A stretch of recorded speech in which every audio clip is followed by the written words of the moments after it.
Thanks for joining us and welcome to yet another edition of the Catholic View for Women, produced by EWTN, the Global Catholic Television Network. And it's a program with news and views for women and about women from a truly Catholic perspective. It's good to be with you. I host a talk show on EWTN Radio called Catholic Connection. Again, my name is Teresa Tomeo. With me, my co-host, Astrid Bennett Gutierrez from Los Angeles Pregnancy Services and Hispanics for Life, and of course, Janet Morana, who is also very familiar to us here at EWTN through her great work at Priests for Life and the Silent No More Awareness Campaign. Now, today's show, we're going to be talking about something that is, well, let's be honest, it's a topic that doesn't get spoken about enough, especially in church and pro-life circles. And Janet, I'm going to talk to both of you because you're both experts in the pro-life community. Right. And I think it's interesting that we are such a pro-life people, and yet this issue of miscarriage it's not being addressed. It's not being addressed. We don't talk about it like a pro-life people, you know. And these are well-meaning Catholics who will just say to a woman who's lost a child in miscarriage, "Oh well, you know, that's nature taking its course. There was probably something wrong with the baby, and oh, it's best anyway. You can try again. Try again. Or it was early. Don't worry. Oh, it was early on. You know, so." The question, it was early on. As a pro-life community, as we say, we respect life from the moment of conception to natural death, okay? So even if it's early on, 6 weeks, what's the difference to a mother losing a 6-week unborn child as opposed to a 6-month born child? Absolutely nothing. Child. It's her child. She's a mother from the moment of conception. The doctor tells her in the office, you know, the baby has died and we now have to take care of things.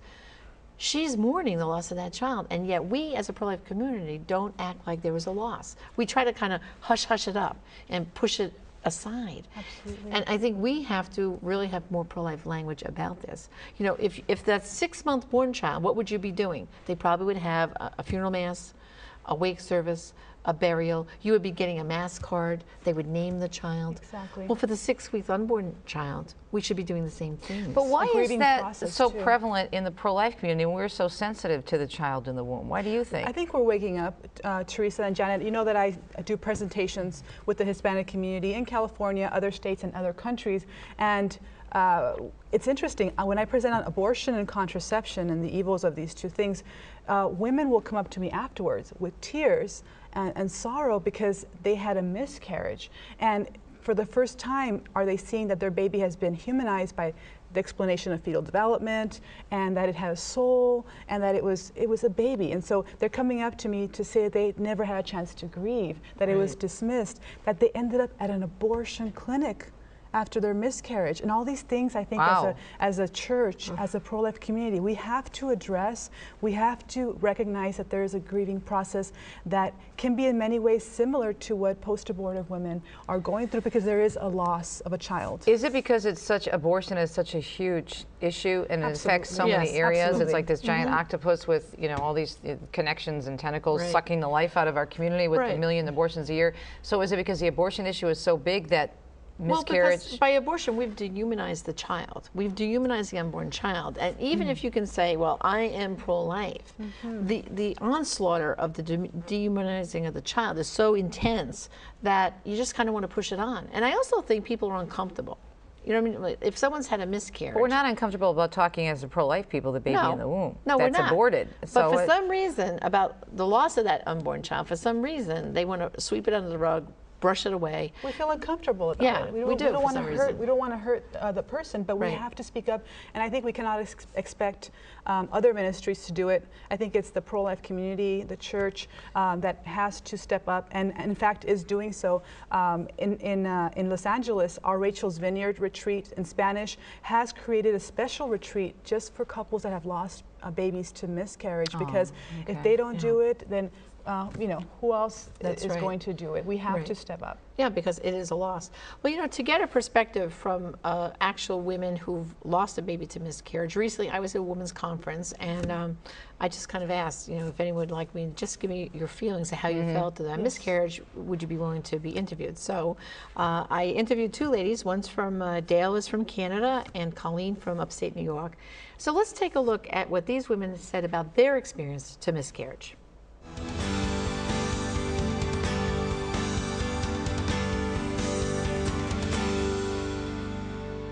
I had a miscarriage, my 4th pregnancy, And actually, it happened so quickly that I was in the doctor's office, and he said that I needed to have surgery right away to take care of this problem that the baby was stuck in my tube.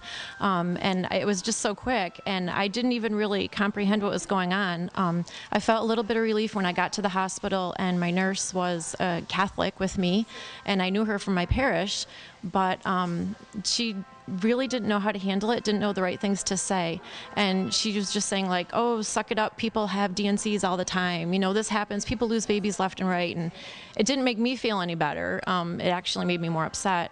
And then afterwards, I found that it was a big stumbling block for my husband and I, because we really didn't want to talk about it.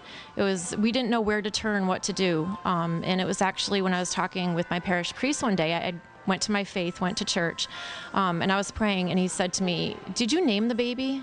And I was like, "No, I didn't think to name the baby." And just naming the baby was such a huge step for the two of us. It's something we did together. And after we did name the baby, it like gave him an identity. Yes, I've had 5 miscarriages, and for the most part, I felt like society as a whole did not treat it as if it was a real loss.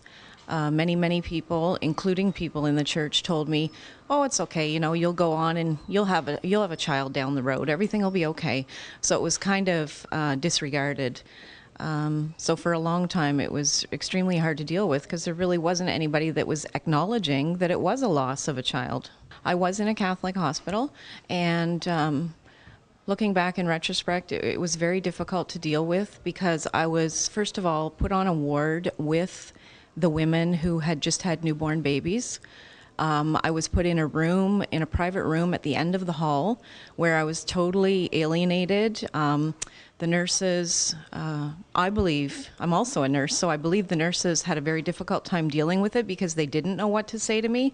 So I was kind of left alone in my room a lot of the time to deal with this. And when I left the hospital on discharge, there was no real setup plan for me. You were told, you know, "Oh, I'm sorry about your loss, but you'll go on to have more children," you know.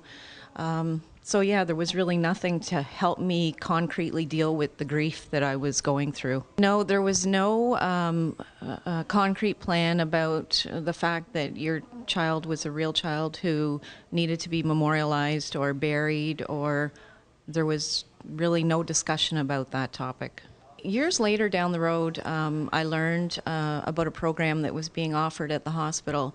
And how I found out about it was one of the nurses, apparently, that was on the ward that I was on at the time I had my miscarriages, she apparently miscarried, and personally went through that trauma and realized that, hey, this really is a baby that I've lost.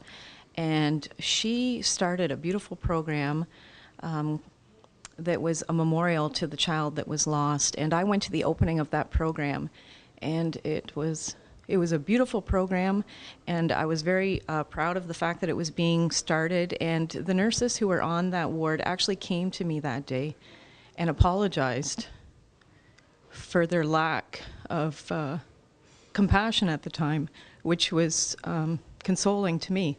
And they actually gave me part of the program. They gave me the little box and the envelopes that would have been given to me had I been there at the time they start this program. So it was quite consoling to know that this was being started, and that women were women's issues, the issue of miscarriage was finally being addressed as the loss of a real child.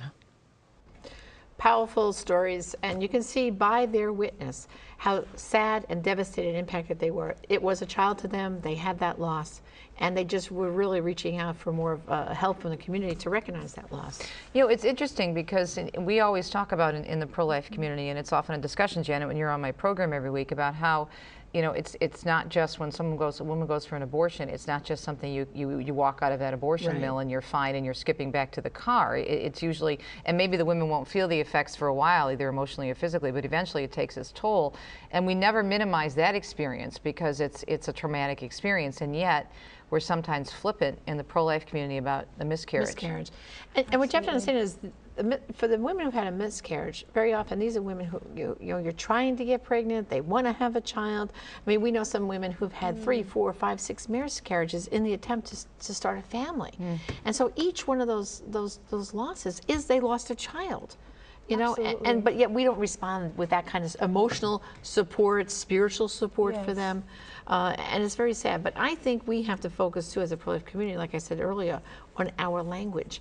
Our response, when you first hear that that person lost that child of miscarriage, can be the thing to either help her in her healing or drive her deeper into her pain. Absolutely. Because you're not acknowledging it. Even Colleen, who is a faithful Catholic woman, she lost her 4th child to miscarriage. And she was lost. She didn't know how to handle it. Right. Being a faithful Catholic woman, knowing that it was a child. Thank God for her priest at her parish who acknowledged the humanity of her baby. Right. And then, you know, he did a whole memorial service for the baby. He suggested to name the child. Name the child. But how many priests, God love them because they're so busy and torn in so many different directions, have that proper, that ability or that training that where they can do that. Right. You know, that's a, you know, they're pulled. That's why it's important for us to step up to the plate again as a, you know, part of the pro-life community. Help them, encourage them, and also with our pro-life retreats, we can find a way to address the humanity of these children and the loss of these parents, because they are children that have been lost, and they have siblings, and it is a generation that is lost, even if it's not an abortion. It's part of the work that we're doing to build a culture of life. Yeah. Well, I think most parishes, you know, have a bereavement group. And I think this is a challenge to those groups to say. That's an interesting point. You know, I never that thought they of that. need to bring this in as another, because most people think of the bereavement group as saying, oh, you lost a spouse, or a born child, or a grandparent, or a parent.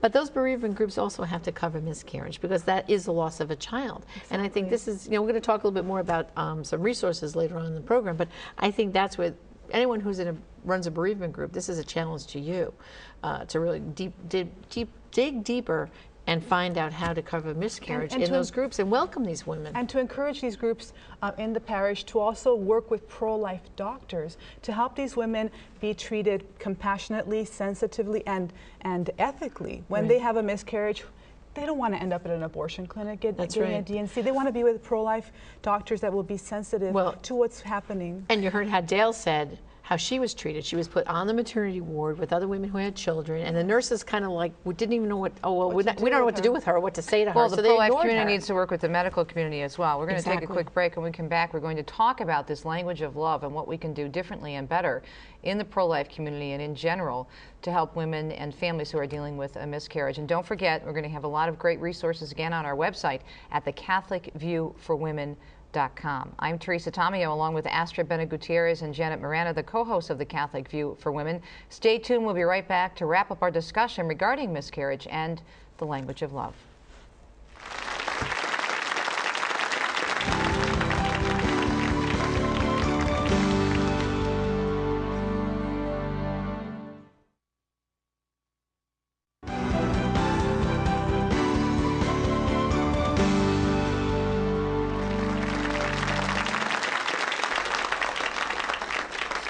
Thanks so much for staying tuned to this edition of Catholic View for Women, where we're talking about, as we said earlier, something that doesn't get spoken of enough in our church communities and in the pro-life community. We're talking about miscarriages and how we need to really adopt and embrace a language of love. We're going to have some tips on our website, CatholicViewForWomen.com, maybe some do's and don'ts on the language that you can use if it's, you know, still a little bit uncomfortable for you.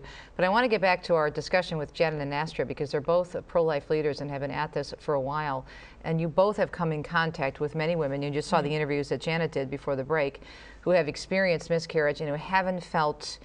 Now they're starting to see that there are programs available, but we're coming into our own with this, aren't we, Astrid? Absolutely. In terms of, okay. I think so, and I'm blessed to belong to a very faithful pro-life parish, St. Peter Chanel Hawaiian Gardens, and I love speaking with the families there, and the couples that have experienced miscarriage, they have peace with the fact that the child has been lost.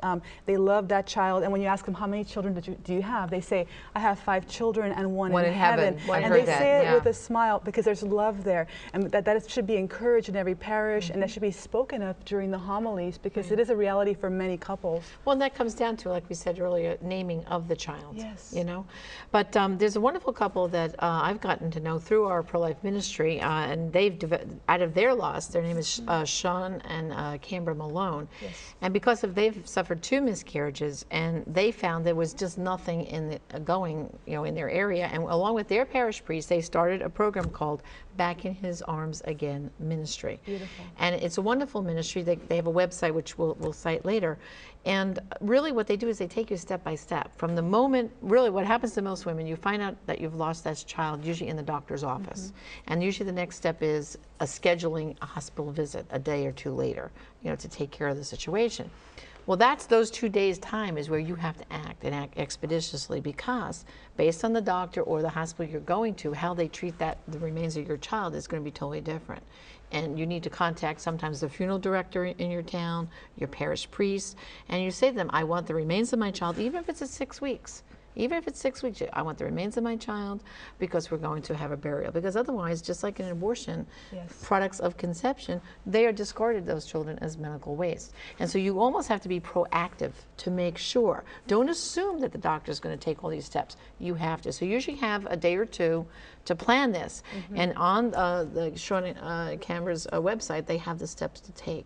And recently, sadly enough, my daughter's godmother called me with a similar miscarriage news. Her son's wife was expecting twins, 15 weeks, and on her same thing, doctor's visit, was told that the baby's heartbeats had both stopped, and that they were going to have to obviously take care of the situation. Well, again, they had a 2-day window because he was scheduling them for 2 days later, and my friend called me immediately and said, okay, Janet, you're the pro-life expert here. What can we do? Right. They want to have a burial. They want to take. So I walked them through. I had a local funeral director on Staten Island. This was on Staten Island, and I got in touch with him. And they have a beautiful place in the cemetery, Resurrection Cemetery in Staten Island, where they have the cemetery of the unborn for miscarried children. And we made all the arrangements and acted expeditiously. The doctor was fine, and the experts were there and ready once they delivered the babies. And and they actually, the priest was there and they blessed them, and then the funeral director took the children, and they gave her a day or 2 recuperating from the procedure, and then they had a beautiful funeral service and burial at the cemetery. What do you do if you don't know what to say to a friend, and that friend had a miscarriage, and you could tell it's affecting her, but you don't want to hurt her feelings and say maybe you need to go talk to someone? How would you, in the language of love, maybe we can come up with some tips for that too, because I would think that would be important to lead someone to the right place if they need that assistance. Well, I think first you have to just identify, even when they say, what do you say to a woman who's had an abortion? I think you have to acknowledge the fact that they've had a loss, and that you have a level of understanding to that. So I would first express my condolences. Right. Like we were saying earlier, the humanity of that child, and I'm so sorry. How are you feeling? How are you doing? Ask concern for her. And usually most women who, if they are being troubled, they're going to open up to you, because you're first giving a positive response. You're recognizing, you're just asking, you're how are you acknowledging feeling? their feelings. Just think about, how are you feeling? Think about all the people who don't have miscarriages. Has anyone asked that person? No, they do that defensive stuff like, you'll be fine. You'll be fine. Don't worry about it. Don't You'll worry have about more it. kids. Try later. Yeah. So now, if she's feeling horrible, is she going to open up to you? No. But if you say to her, I'm sorry for your loss, do you need anything? Can I do anything for you? How are you feeling? Those are all affirming her feelings. And I think at that point she would probably open up to you. And letting her share. Exactly. And acknowledging her sorrow, and not trying to give an opinion. And something that I've heard also it's very disturbing is the accusing as well. When somebody says they lost a child, sometimes it happens in the Hispanic community is, well, what were you doing? Were you lifting heavy things? Were you not taking care of yourself? So women carry this guilt sometimes that they were responsible for the death of their child, which is a horrible thing for them to go to. But go through, but I think that they do have to speak about it. So when they know we're in the pro-life community, I think they naturally gravitate towards us to share, because they know that we work defending the unborn, and so they know that we understand that it's a baby, and in the very least we should listen to them. Right. How do you handle that in the Rachel's in the retreats though? Because I would imagine you know, they may feel somewhat overwhelmed or not quite as, I don't want to say important, but not taken as seriously because, as you said, the guilt from an abortion Is different. is different than the feelings you have from a miscarriage. Well, when the so how do you Rachel's- handle that? Well, in that context, first of all, they wouldn't sign up a woman who's lost a miscarriage with women who've had an abortion. Like That's Astrid different. said, that's usually what they'll do is they'll take that same model of the scriptural exercises and the things which will work in that taking you through the grief and the bereavement, but you would have to have a separate retreat just for women of miscarriage. 'Cause it's a totally different thing. There's feelings Right. there, because the women who've lost a miscarriage, they're going to look at the women who had abortion, and they're going to say, well, listen, we wanted our baby. You didn't. So there's this, like, you know, they just kind of tension that they really wouldn't work well to work through the process. The different grief nature process of a is different nature. So we wouldn't mix the two groups. They would be separate retreats. But the process would still work. Are they doing more of these types of Rachel's Vineyard retreats in terms of the miscarriages? I think it's beginning to open up more, you know, just like I can remember the idea of people feeling the loss of children from contraception. Now, I first had that experience myself personally on a Rachel's Vineyard retreat a number of years ago. And when I kind of opened up about it, it was like a pioneer, because I opened it up, a can of worms, so to speak. But then they brought it up at the Rachel's Vineyard conference, and the leaders started talking about it's coming up more and more on our retreats, that women are talking about this feel of loss. But again, a woman who's had a loss through contraception, say taking the pill, and feels that grief like I have, as opposed to a woman who's lost a child to a miscarriage or even abortion. There are different levels, Different levels, right. different levels, different emotions. And I think you kind of have to keep that in mind with it, you know, when you're talking about it. And I want to share as well that you know, the abortion industry is so powerful, and in California, I mean, they're always wanting to pass new laws now to have non-physicians do abortions in this is just California, crazy. things like that. So what's happening, and people have to recognize, is that sometimes some physicians are not taking the time to really examine their patients and their unborn children, and being quickly you know, sent to the abortion clinics.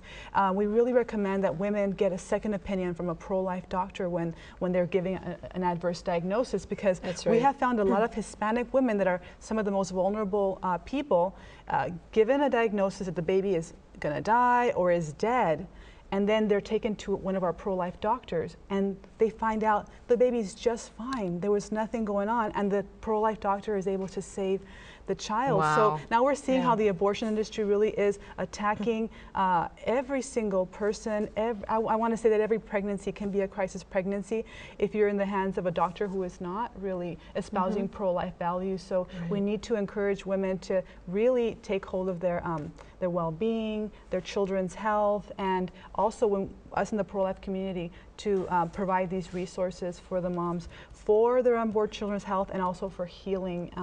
It's going to be more and more an issue, I think. To find a pro-life doctor, you know, that is just so important for all women. That You is. understand? I mean, I don't care if you're of childbearing age or not. I mean, you have to have someone who's on the page with you. That's right. We were just talking to some of our women friends here at EWTN who've told me time and time again about the pressure they're under when they go in to see their doctor, and automatically it's always about the pill. Push the pill, pill, Push pill the for pill. everything. You know, Right. it's ridiculous. Yeah.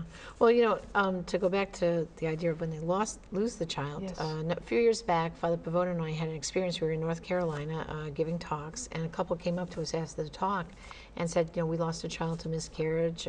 We named her. Her name is Felicity, and she was 6 weeks when we lost her. But we had a burial, and her headstone. We ordered one. It had just come in, and we want to have a blessing. We would be so privileged if you could come and do the blessing of the headstone. So Father Pavone and I went, and they had the whole family there, their born children, their parents, and the couple, and it was beautiful. And he blessed the stone of Felicity's headstone, and there it said right on her tombstone, 6 weeks, you know, of age, unborn child, and the date that they lost the child. And I said, what a witness this was. Because the children, the youngest was maybe 3 years old, and the oldest one was maybe 8. And they were all like blessing themselves and praying for their little sister, Felicity. And I said, see, that's what we need to be as a church community, is to recognize that these unborn children, when lost tragically like this need to be recognized and give a proper burial. Absolutely. The pain of not even knowing where your child ended up, that they could have been in the trash, they could have been used for some sort of scientific investigations, or, you know, so many things happen with fetal tissue. So to not even know where your child ended up, you know, it's just tremendous. So the more that we can talk about this, share these resources, and everyone listening to this program, watching the show, can talk about it, share it, put it in your parish bulletin, put this resource on your parish bulletin. Well, so this was one of the everybody can shows, you know, many of the shows that we're doing in the full-fledged series now are direct because of our viewer input. Yes. viewer That's input. right. And they talk to us about this issue of a miscarriage, and it comes up a lot with the radio program too. They want It to address does. it. We hear it from our Yeah. listeners. Great discussion, ladies. And again, I want to encourage folks to go to our website, The Catholic View for Women, because we will have on there tips for learning this, what we're calling the language of love. You know, we are so, I think, done such a great job in the pro-life community about dealing with women and men who are post-abortive. I think we have some work to do in this area in terms of miscarriage, but at least as Astrid and Janet have said, because they're both on the front lines in the pro-life community, I think we are starting to come into our own with that area. There's a couple of websites, Janet. We know you mentioned backinhisarmsagain.com. Right. And, yeah, this will be in their homework. Right. It's going to backinhisarmsagain.com. And also, I don't want to neglect to mention the Elizabeth Ministry International, which also has part of their ministry, some work they're doing on miscarriage, and that's elizabethministry.com. Those resources will be on our website for your homework. Great. Thanks to both of you for all of your great work in the pro-life community. I'm Teresa Tomeo, co-host of The Catholic View for Women, along with Astrid Bennett Gutierrez and Janet Marana. And you can find out more about their work in the pro-life community. All of that is on our website at CatholicViewForWomen.com. Thanks so much for joining us. Stay tuned, and we'll be coming up, I'm sure, very, very soon with another new edition of The Catholic View for Women right here on EWTN. And we'll see you next time.